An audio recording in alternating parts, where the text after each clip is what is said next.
The way you're explaining it to me, you're making it seem like it was an accident. No, it wasn't. So was it an accident or not? I just don't know what she wants. Like, she's spreading her legs at me. Like, what do you want me to do? And like, she's spreading her whole at me, like at least 4 or 5 times. What is wrong with you? All right, so this is a life. All right, folks, today we're tackling a truly shocking case, a monster targeting their own child. Yeah, you heard that right. It's one of the most despicable acts imaginable, and Judge Boyd doesn't hold back in calling out this individual's vile behavior. But here's the real question. How does someone even justify harming a child? Let me know your thoughts in the comments. I'm eager to hear your take.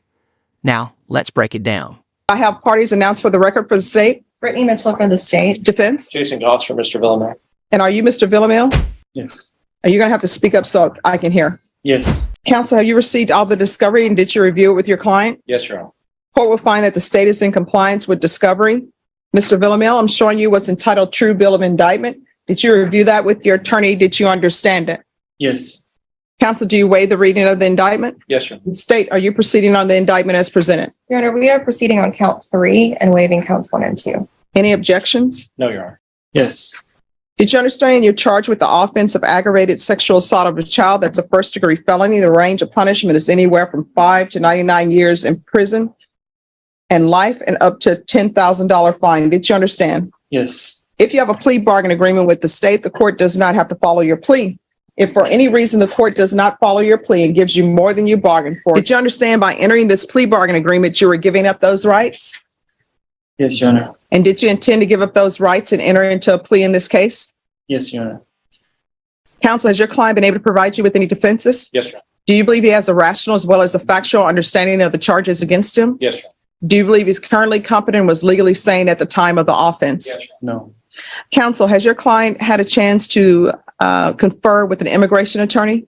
I have conferred with an immigration attorney. I have informed him that a plea to this is, he's actually a permanent resident. A plea to this would be a certain denial of future permanent residency and deportation after serving a prison sentence, which is what he's pleading to. All right. Mr. Vial, did your counsel advise you of the consequences of pleading no contest or guilty in the application of federal immigration law? What was that again? Sorry. I said, did your attorney advise you of the consequences of entering a plea in this cause number, either no contest or Yes. guilty, and how that applies to federal immigration law? Yes, Your Honor. Did that advice include possible consequences such as deportation, exclusion from the United States, or the denial of naturalization? Yes, Your Honor. Do you understand the consequences of that the defendant has knowingly and voluntarily waived his right to jury trial? Showing you the plea bargain page, did you review that with your attorney? Did you understand it? Sure. According to the plea, you're pleading on count 3. Punishment is to be assessed at 15 years in the prison. There are no applications.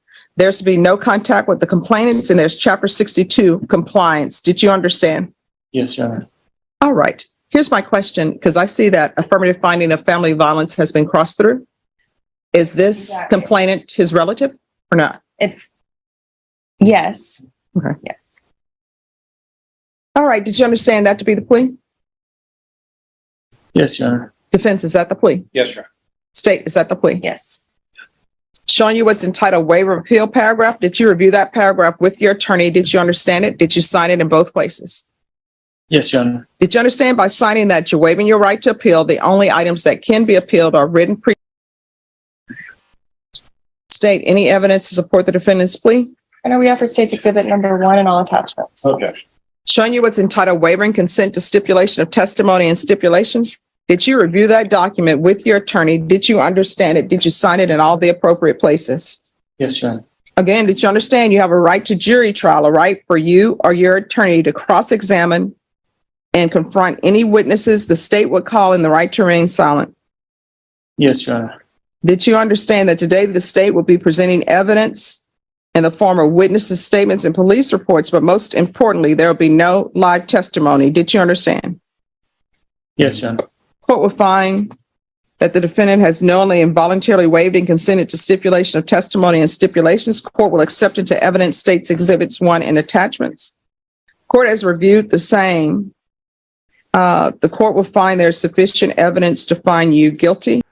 This case is beyond disturbing, easily one of the most twisted I've covered. And this guy? He's acting like he's at the DMV, not courtroom. Just staring at the ground, mumbling one-word answers like he's too good to say, Your Honor. The disrespect is unreal. Bro, you're fighting for your freedom, and this is the energy you bring. No remorse, no effort, just the bare minimum. Thankfully, Judge Boyd saw right through it and found him guilty. Now, the big question. Does she take his plea, or does she drop the hammer with something way worse? Let's see if he just sabotaged his own sentence. What he has pled to is a single count of a single time of sexual assault of a child, which is aggravated sexual assault of a child. He has agreed to do this early on in his process. He is not contesting his guilt, and he is not contesting what's going on. He's agreed to go to prison, and 15 years is a substantial amount of time. State, why should I accept this agreement? Your Honor, the child is very young. She's in therapy right now. I discussed it with the mother. And this is, there is a desire to get closure early on in this case, Your Honor. So,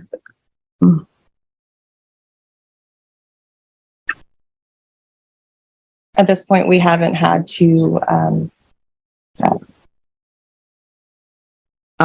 penetration, but from reading this, He didn't say that. I said it because Okay. I was just talking about the legal issues Yeah. with that. So but I mean, having a child having her brother lick his, that was something that I think was determined that did not happen. well, she says that he asked her to lick his. That's a different one. Yes. What is wrong with you? Well, Your Honor, I'm not trying to beat around the bush. She was showing me her crotch, and that's. And you got turned on. No, I didn't. I'm telling you, I'm not physically Well, I did get turned on, but not. Well, after a while, she just kept doing that. Tell her not. You know what I mean? You blaming a 6-year-old? I'm not blaming my Your 6-year-old. Honor, my client was sexually abused when he was a child.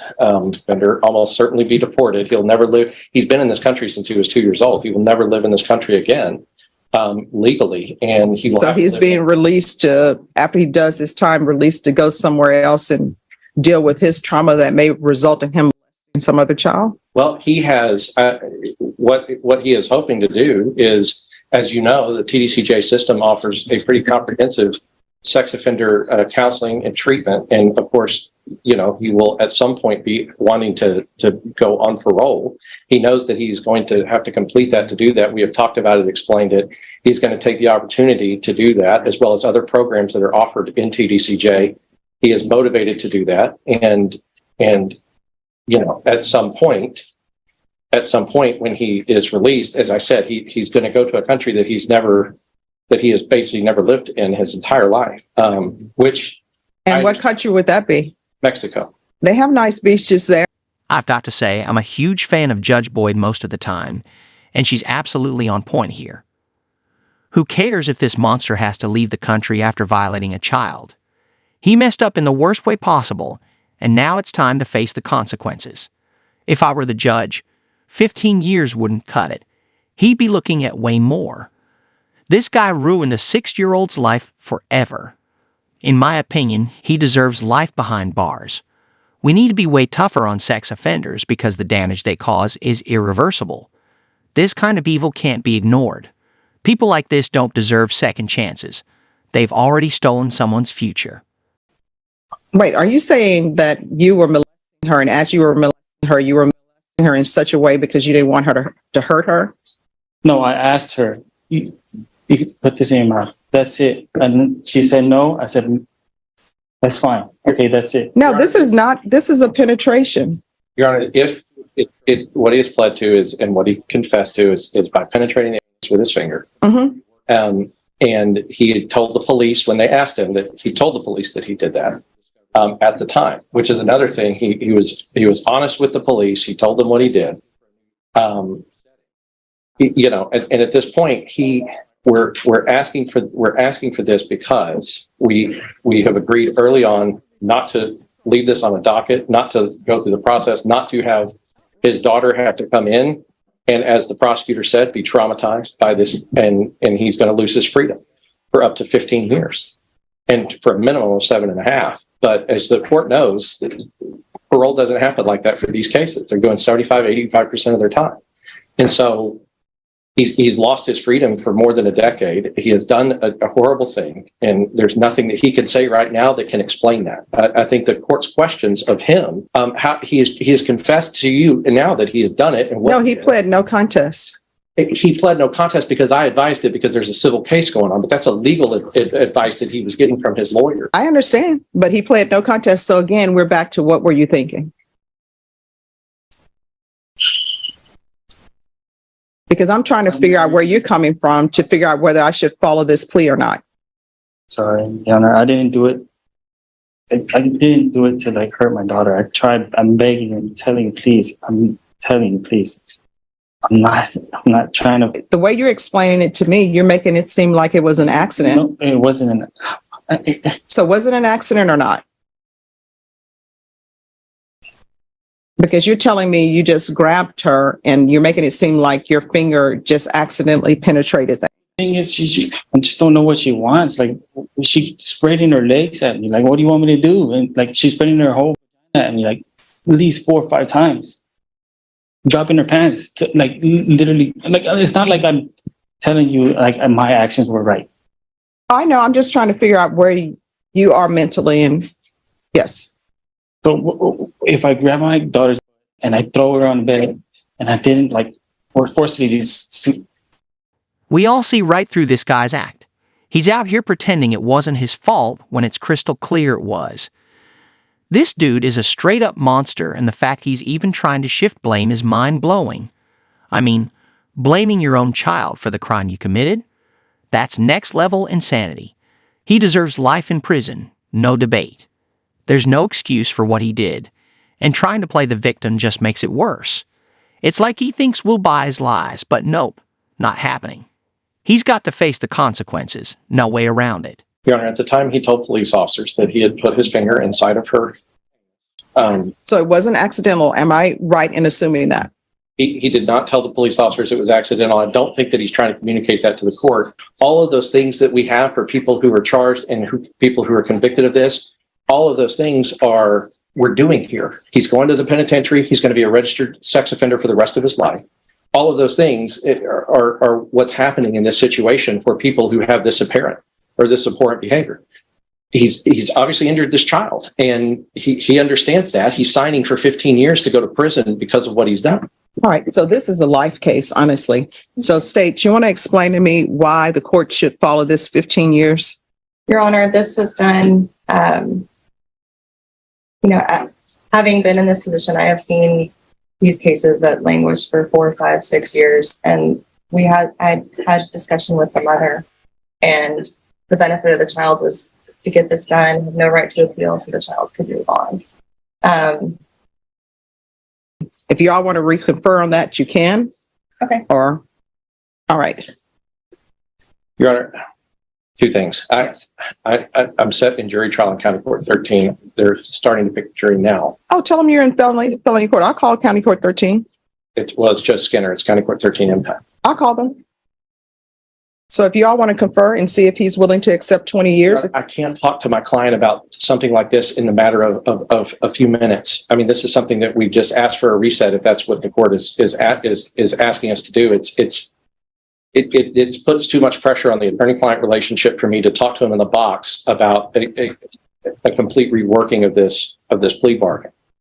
I spent hours with him in the jail, going over discovery, doing all this stuff, and this is. I'm asking for a new setting. All right, Ms. Ferguson, recall this for tomorrow. Okay. On this case, Mhm. Judge, the last we were here, the court declined to follow the plea, offered the client 20 years. We are respectfully, we have given the court reporter payment for the record, and we are going to respectfully file a motion to disqualify the court in this proceeding. Okay. So is your client not accepting the 20 years? my client is not accepting the 20 years as it's been offered by the court. All right. Ms. Ferguson, can you put this on the jury trial docket, please? Your Honor, I've been informed that it will take 4 days for the record, including this one. And so, Well, whatever date, the first date of jury trial, that's the date of jury trial. understood. Okay. Thank you. First jury trial available for this case. We wanted to respectfully inform the court that if our intent is to file a motion to disqualify the court from this proceeding, and that at this time, the court's offer of 20 years to the client is rejecting because we are waiting for that motion. We have tendered a check to the court reporter in order to get the record. And then once that record is received, we'll file the motion and go along that process. All right. Well, your plea deadline date has expired, so the court will not accept any plea bargain agreements in this case. Your jury trial is set for August 8th. Don't worry, I won't leave you hanging. But here's the twist. The case went to a different judge. The attorneys filed a motion to recuse the original judge, and it was approved. The new judge accepted the state's 15-year plea deal. Honestly, it's hard to stomach. This case was horrific, and I truly believe this guy deserves life for what he did. 15 years just doesn't feel like enough.